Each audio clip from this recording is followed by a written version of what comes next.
மக்களே, இன்றைக்கி என் ஸ்டைலில் கத்திரிக்காய், உருளைக்கிழங்கு, தக்காளி குஜ்ஜி தான் பார்க்க போகிறோம். பெரிய வெங்காயம், கத்திரிக்காய், உருளைக்கிழங்கு, தக்காளி எல்லாம் நறுக்கி வச்சுக்கோங்க.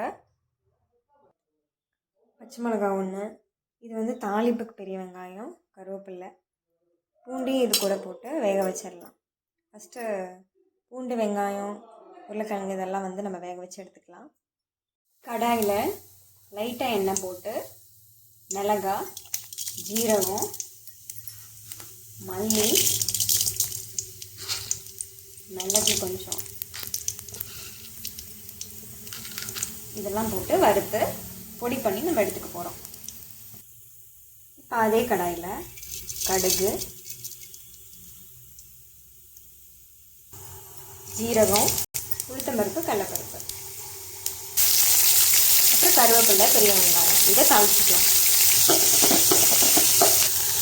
பெருங்காயத்தூள் கொஞ்சமாக ஆட் பண்ணிக்கோங்க. இப்போ நம்ம இதெல்லாம் மசிச்சு எடுத்துக்கலாங்க. இப்போ இதில் இந்த பொடியையும் இந்த வதக்கி வச்ச வெங்காயத்தையும் நம்ம சேர்த்து கொதிக்க விடலாம். அவ்வளோதாங்க, லாஸ்ட்டாக கொத்தமல்லி போட்டு இறக்கிடலாம். ரொம்ப டேஸ்டான கத்திரிக்காய், உருளைக்கிழங்கு குஜ்ஜி ரெடி ஆயிடுச்சுங்க. நீங்களும் செஞ்சு பார்த்துட்டு எப்படி இருக்குன்னு சொல்லுங்கள்.